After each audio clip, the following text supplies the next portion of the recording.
Good evening and welcome to BATV News. I'm Andrew Laidley. Vice Chair of the Economic Growth Council, Dr. Nigel Clark, says the EGC focused on citizen security in its second report as there were a number of policy goals under that portfolio which needed immediate attention. Dr. Clark was a guest on BATV's business discussion show On Point last night. Anthony Morgan reports. Dr. Clark says there were a few time-bound goals that needed to be met by March this year, which would have strengthened the government security portfolio. One of them was to ensure that the government tables in Parliament a bill to create an independent agency to focus on organized crime. And that was done with the MOCA bill, where MOCA existed, but it was a part of the Jamaica's Constabulary Force, came under the direction of the JCF. That bill establishes MOCA as an independent law enforcement entity. He says another goal involved the future of police stations in the island as the geography and the demography of Jamaica has changed. The next step would be to say, okay, where do we need new police stations? Where can we merge stations? Or in some cases, close stations. Or we could go with mobile stations. Also. Exactly. Yeah. That's another thing that has changed. Police station, as I understand it as a layman, every police station needs a fixed number of people who are just there because the bricks and mortar exist. The idea is to, and certainly the literature suggests, moving towards a more mobile strategy. On the other hand, the EGC Vice Chair says other deadlines regarding security, which were set for later on in the year, have already been met. Within the security space, even though it's not tabled here in this document, but it's summarized in the executive summary, some of the targets for later in the year, have also been met. So that's good news. Early. Yeah, that is generally sort of good news. This is not a panacea, clearly, but these are essential elements if we are to... But not all the targets have been met, so what's the bad news? Yeah. No, not all the targets have been met, but you asked me about security to begin with, and I'm saying within citizen security and public safety, all the targets have been met. For BATV News, I'm Anthony Morgan. Former chairman of the National Housing Trust, Howard Mitchell, says the NHT should shift its focus to the homeless and those who have been squatting. He says these are the biggest crises which need to be looked at now by the institution. He too was a guest on BATV's On Point last night. Here's more. Howard Mitchell says the current NHT administration needs to address chronic housing situations such as squatting, which have been ignored in the past, even under his leadership of the trust. All I'm saying is that there are different levels of the crisis. There's a crisis in the middle class for housing for young middle class people. There is a crisis at the D, C and D level, the white collar and blue collar level for housing. But the crisis that in my view really is impacting across the societal terrain is squatting and homelessness for people who can afford a basic shelter, but there's none, and you can't leave that to the private sector. However, current chairman Dr. Nigel Clark says Jamaica does not produce enough housing to supply the demand. We don't really have many private developers who specialize in that area. You can find quite a few people who build houses in the middle income tier of the market, but on the lower end, that's not the case, and the demand there is excessive. The NHT just broke ground on a project in St. James in February to build 1,500 houses at the lower end of the spectrum. And we had an advertisement out for interest, and the number of people who applied greatly exceeded the number of houses that were available. So that is a fact. Dr. Clark also says that the NHT primarily intervenes in the housing market through the provision of mortgages. That is our sort of number one use of cash flow. The NHT doesn't go out there and actually build houses or construct houses, but what we do, we act as a catalyst in the housing market. We have conversations with developers. We help projects to to go along, so to speak, and we develop and conceptualize and then hire contractors and so forth. For BATV News, I'm Anthony Morgan. More Jamaicans are expected to be employed within the short to medium term, according to a survey being conducted by the Ministry of Labour and Social Security's Planning, Research and Monitoring Unit. The key findings for the National Labour Market Survey highlighted in the Ministry's Annual Performance Report 2016-17, which has been tabled in the House, show that of the 660 employers who participated, 65% of firms are projected to hire more staff. The greatest demand will be for skilled workers in the production and services category, with 72% of employers indicating a need for this group. Some 45% of employers plan to hire professional and technical workers. 37% require managerial staff, while 30% want unskilled workers in production and services. The key findings also show that the main jobs that will be provided in the short term include technical workers, managers, sales and marketing workers, customer service representatives, accounting workers, supervisors, administrative assistants, culinary workers, and engineers. Cabinet is expected to review and approve a revised water sector policy for Jamaica shortly. Minister without portfolio in the Ministry of Economic Growth and Job Creation, Dr. Horace Chang, says the policy represents the administration's decisive approach to addressing the challenges that many Jamaicans experience with the lack of adequate and reliable potable water, particularly in rural communities. He says under the draft policy, 85% of the island will be designated as utility service areas where piped water supplied by a utility service provider is done at the least cost method. These areas will largely be serviced by the National Water Commission. The minister says the rest of the island will be supplied by the Rural Water Supply Limited. Minister Chang points out that any extension of utility services will largely be financed by the NWC. He says it's estimated that by 2030, $3.4 billion will have to be invested in the rehabilitation and expansion of NWC's network, both in the rural and urban areas. Dr. Chang says the policy and development strategy also foresees the establishment of a water access fund, which will be a revolving facility managed by the Ministry of Economic Growth and Job Creation. This fund will provide loan and grant financing for projects in non-utility service areas. Minister Chang was speaking at the Government of Jamaica IDB Water Conference in Montego Bay on Wednesday. Still to come, government leases red stripe lands for Project Grow. The details when we return.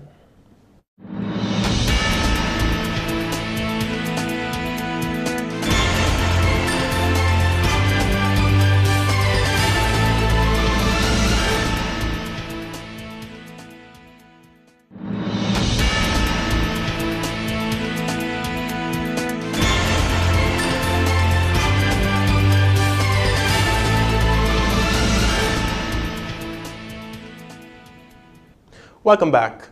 The government, through its land management agency SCJ Holdings Limited, today signed over approximately 610 acres of land under a lease agreement to Red Stripe for cassava cultivation. The signing took place at the Ministry of Industry, Commerce, Agriculture and Fisheries with the Portfolio Minister Carl Samuda and CEO of Red Stripe, Ricardo Nuncio, along with other representatives from SCJ. Leroy Hall reports. Red Stripe CEO Ricardo Nuncio says the acquired lands from the lease located in Windsor Park and Worcester, St. Catherine, will greatly expand Project Grow. The project is a sustainable agricultural strategy adopted by the company to increase the use of locally sourced raw materials in its brewed products. This year, we're expecting to go ourselves to 1,000 acres, and this is where this piece of land becomes very critical. This piece of land is 610 acres, plus the almost 400 acres. We're now going to be at 1,000 acres of land ourselves, and we plan to sign with another batch of independent farmers.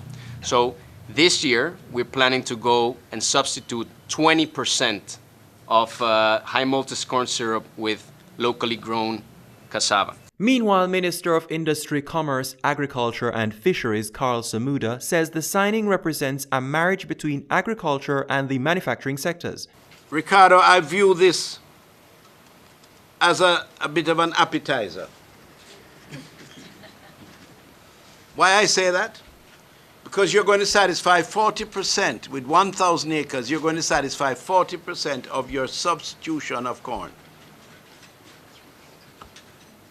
And what I want is not 1,000 acres, it's not 3,000 acres. I'm looking more towards 10,000 acres on lands that are now lying idle. The minister says the relationship will have the effect on the economy that is desired by all stakeholders. The reduction of imports and the expansion of employment opportunities, coupled with, and this must not be ignored, coupled with the critical ingredient of appropriate training that is done through RADA. So we have a perfect combination of what can be the start of something great. In the meantime, Chairman of the Board of Directors at SCJ Holdings, Wentworth Charles, says they are satisfied with the rate given by Red Stripe for the lease. He says they will also have the option to renew. We have given them a well which they will be investing infrastructure in, and at the end of the lease for 25 years, they have an option to renew at another 25 years at increased premium coming back to SCJ Holding. They have set out a business plan to incorporate all the farmers of Jamaica in growing cassava and supplying it to them. And I'm sure in the long run they will be providing the type of practices that will see improvement in the yield of cassava. Vice President of the Ganja Growers and Producers Association, Dickie Crawford, is arguing that cannabis is much cheaper medicine than other drugs on the market. He says if the government is serious about business, it could significantly reduce the National Health Bill on important pharmaceuticals. Here's more. Prevention is better than cure. That's the motion being championed by the Ganja Growers and Producers Association VP, Dickie Crawford. He says moving into the business of medicinal cannabis can only yield good results for the country. Cannabis, ganja, medicine can prevent illnesses, and therefore, and at a reasonable price, a reasonable cost, because people can't afford these very expensive opiates and high-priced drugs today. So if you therefore have the production based upon being able to satisfy that need, you're going to improve the health of the people rather than to wait for the crisis to occur. In addition, he says, exporting Jamaican cannabis could be a game changer for the island's foreign exchange markets.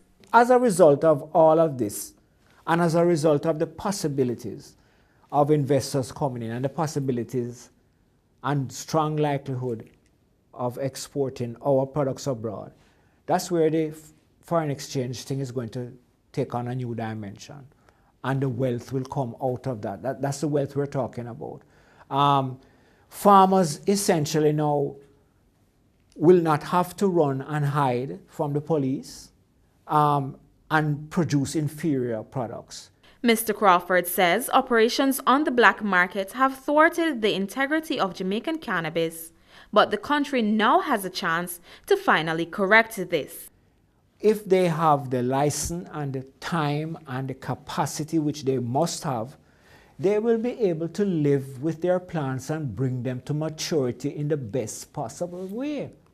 We're short-circuiting ourselves by having to produce, throw in the fertilizers and the chemicals to hasten the produce to get it out on a shipment, in an illegal shipment, for example. It's counterproductive. For BATV News, I am Tanika Bennett. Director General for the National Commission on Science and Technology, Professor Errol Morrison, is urging Jamaicans to take a closer look at how the economy can benefit from increased innovation in its creative industries. Addressing guests at a luncheon organized by the Jamaica Intellectual Property Office, JIPO, as part of JIPO Week 2017, the professor noted that there are many untapped areas which could increase individual and national wealth. He noted that Jamaica's cultural expressions such as dancehall and the Jamaican vernacular have found resonance in diverse locations overseas, but he says Jamaicans continue to ignore its potential to their own peril. Professor Morrison said innovations such as food, transportation, and communication were born out of necessity. He cited the examples of the fruit seller in downtown Kingston who invented a machine to peel his oranges, and the lady who now sells a machine to China that she invented for segmenting her sorrel. He encouraged the JIPO staff to continue to look beyond the traditional music and sports to pockets of new thought, which will lead to income-generating opportunities. Transport and Mining Minister Mike Henry and Trinidad's High Commissioner to Jamaica, His Excellency Fitzgerald Jeffrey, are both arguing that regional air travel leaves much to be desired and is in urgent need of improvement. According to High Commissioner Jeffrey, it's much easier to travel from Kingston to New York and Port of Spain to Toronto than it is to travel from Trinidad to Jamaica and other countries in the Caribbean. He says this inadequacy is stifling the development of the region, and that's why Jamaica and Trinidad must take the lead in fixing the situation. This in light of Trinidad's 80% stake in the regional and international carrier Caribbean Airlines. Meanwhile, Minister Henry says the development of a hub concept is an urgent issue to support the regional's low-cost carriers. He says the government's decision to expand the Ian Fleming Airport, the Open Skies Agreement, and provision of a hassle-free investment environment are being done to improve trade and cargo services in the Caribbean. Minister Henry says he's willing to facilitate a transport ministers fraternal to explore the issues and establish the platform on which to build a solid foundation for easy regional travel. In the meantime, High Commissioner Jeffrey says he believes that the collaboration between Jamaica and Trinidad must go beyond transport issues to include the fight against crime and improvements in the education sector. He says the recent misunderstanding between the two countries can only be resolved with continuous dialogue and joint approaches. Stay with us. Regional and international stories are next.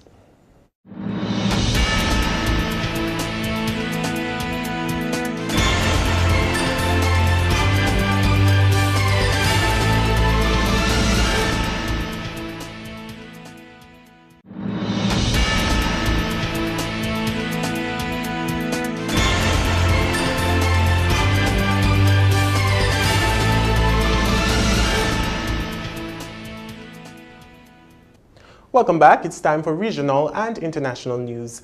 Security forces in Venezuela have once again fired tear gas at protesters in the capital, Caracas. Demonstrators are angry about President Nicolas Maduro's plans to rewrite the constitution. Lucia Newman reports from Caracas. An enraged Seoul government opponent screams at riot police, accusing them of being cowards. They respond by hurling even more tear gas canisters at him from afar. The last 24 hours has seen some of the worst street confrontations in more than a month of non-stop anti-government protests, especially here in Caracas. That's where a 17-year-old musician who played the viola in Venezuela's most prestigious youth orchestra was killed when he was hit in the neck by a still unidentified object. Nearly 400 people, most of them protesters, were injured, suffering from contusions, burns, and smoke inhalation. This is the entrance to one of 3 universities here in Caracas, where students say they will be protesting all day long against the violence that took place during Wednesday's demonstrations. And as you can see, the riot police are already out here in force, prepared for another confrontation. And it didn't take long for the clashes to start. Government opponents are increasing the pressure, at least on the streets, since President Nicolás Maduro responded to their demands for early presidential elections with a decree to rewrite the constitution. This is a fraud with the only and deliberate objective of avoiding real elections by submerging the country into a constitutional assembly dynamic that they can manipulate as they please.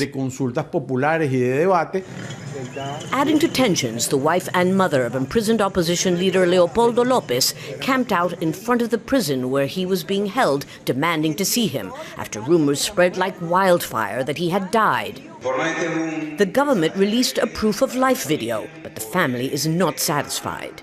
This proves that Leopoldo has been kidnapped by Nicolas Maduro and Diosdado Cabello. They put out this rumor to try to cover up what took place today. An incident that is further inflaming passions in a political crisis that for both sides has clearly become a battle of resistance. Lucia Newman, Al Jazeera, Caracas. Employers in the United States added 211,000 employees to their payrolls in April, and the unemployment rate dipped to its lowest level in almost 17 years. Fred Katayama reports. A sharp rebound in the jobs market. The U.S. economy added 211,000 to the payrolls in April. That was a lot more than economists had expected. Also surprising Wall Street, the unemployment rate ticked lower to 4.4%. That's the lowest in almost 17 years. Payrolls increased nearly across the board. Driving those gains, increased hiring in the leisure and hospitality sector, professional and business services, and health care. Even hiring in the struggling retail industry rebounded after 2 months of declines. The Federal Reserve had said this week that the first quarter's slow economic growth pace was likely transitory. Economist Stephen Blitz says these signs of a tightening labor market reflected in the jobs report raises the likelihood the Federal Reserve will raise interest rates in June. If there was any concern that somehow the economy was slowing to a complete stall based on some of the numbers we saw in the first quarter, this data, this report, should put that to rest. One caveat, average wages grew 2.5% year on year. That was the lowest since last August. That contrasts with a government report last week saying quarterly wages in the private sector had their biggest gain in 10 years. The oldest U.S. store brand, Sears, has warned it may soon go out of business. Since Donald Trump took office, unemployment fell to 4.4%, down from March figures of 4.5%. But the White House has made no mention of job losses from the closure of more than 1,000 chain retail stores announced or expected this year. Al Jazeera's Tom Ackerman reports from Washington, D.C. A sign of the times for Sears, a brand whose management has warned may soon become extinct, to the regret of its loyal customers. I think because they have outlasted so many other competitors, I think that just is something that I love and hold dear to. This was a landmark year for us as well. Long before it opened its first store in 1925, the Sears Roebuck mail-order catalog offered nearly every sort of merchandise that America's mostly rural population desired, but couldn't easily pick up. Over 100,000 items deliverable to you, from groceries and silverware to entire homes. Hundreds of monuments to Sears like this one are still standing in residential neighborhoods across the U.S. This house, assembled from a Sears kit on site 115 years ago. For most of the 20th century, Sears was America's largest retailer by revenue. For a time, its Chicago headquarters tower, the world's tallest building. But its advantage as a dependable nationwide merchandiser has been steadily eclipsed by competitors who focused on more fashionable and specialty items. They don't sell the entire line that Sears has, but they each took away a piece of Sears' business. And that left Sears really struggling to maintain its place in the market. Sears is just one of many retail store brands that have also fallen increasing victim to online sales. Levinson says the brick-and-mortar department store won't die so long as consumers still need to see and feel products firsthand. But he warns that a retailer which doesn't keep reinventing itself to suit the customer just won't survive. Tom Ackerman, Al Jazeera, Washington. Rhino horns are described by some as more valuable than gold.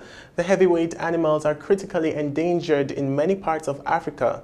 The largest population is in South Africa, where an 8-year-old sales ban on rhino horns has recently been lifted. Al Jazeera's Natasha Gunham reports. They shot, first of all, the cow. For Pelham Jones, these skulls of a rhino and her calf serve as reminders of the heartbreak of losing what he calls clumsy but charismatic creatures. His mission is to prevent them from being wiped off the planet by poachers. For the first time in 8 years, the coveted rhino horns can be sold in South Africa. By allowing for a controlled trade, you're bringing revenue back to conservation and you're forcing the illegal market down to a level where ultimately you could start to collapse it. Criminal syndicates are smuggling the rhino horns to Asia. Some people collect them as status symbols. Others believe that when used in traditional medicine, they can cure cancer and other diseases. Like our hair and nails, rhino horns are made of keratin. It's estimated that each horn can command up to $1 million on the black market. Rhino owners plan to begin holding auctions and are exploring the creation of a rhino horn futures market. It's man's greed. Ari van de Venter founded the world's first rhino orphanage. Because she's got a bit of diarrhea, we just give He says the lifting of the domestic ban is the first step toward scrapping the international one. And legal trade will only feed the demand for rhino horns in the long run. South African government, it is time to make a massive stand and say no more. This is our heritage. Even though the government has the largest stockpile of rhino horns, it isn't rushing to sell just yet. It says for now it'll monitor sales among private owners. Well, we hope that it will act as an incentive for rhino owners to continue to invest in rhino conservation. Despite aggressive security measures and punishment for poachers, the South African government says the pursuit for rhino horns is as intense as ever. 2-month-old Jamila was injured after a poaching attack that killed her mother. When she's released into the wild in a few years, it's feared she'll be even more at risk because she'll have bigger horns. Natasha Gunham, Al Jazeera, Limpopo, South Africa. Talking Stocks is after the break.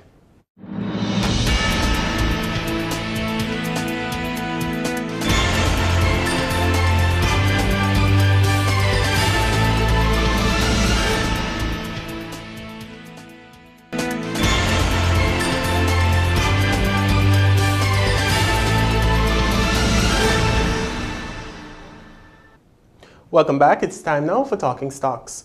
51 stocks traded today, of which 30 advanced, 12 declined, and 9 traded firm. The main JC index advanced 658 points to close at 234,827. The junior index also advanced by 55 points to close at 3,300 points. Over 5 million units traded, valued at more than $115 million on the Jamaican dollar market. And on the US dollar market, over 42,000 units traded, valued at $33,000 US. Scotia Group Jamaica, with over 1 million units changing hands, accounted for 28% of the market volume. Cable and Wireless was second with over 1 million units trading. Mayberry Investments, with over 872,000 units, accounted for 15% of the market volume, crossing the floor. Mayberry Investments was also the top advancer, up 72 cents to close at $4.76, followed by Caribbean 2 World Music, up 7 cents to close at 50 cents, and Lasco Financial Services, up 48 cents to close at $4.54. The main decliners were General Accident Insurance Company, losing 19 cents to close at $3.15, followed by T-Tech, down 32 cents to close at $7.18, and the Jamaican Producers, down 55 cents to close at $17.38. In foreign exchange trading, the US dollar ended the day selling for $129.77 against the Jamaican dollar. The Canadian went for $94.46 on average, while the British pound closed the day at $166.72. And that's all the news we have for this evening, but before we go, a recap of our top story. Vice Chair of the Economic Growth Council, Dr. Nigel Clark, says the EGC focused on citizen security in its second report, as there were a number of policy goals under that portfolio which needed immediate attention.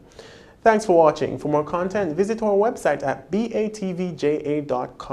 I'm Andrew Laidley. Pleasant viewing.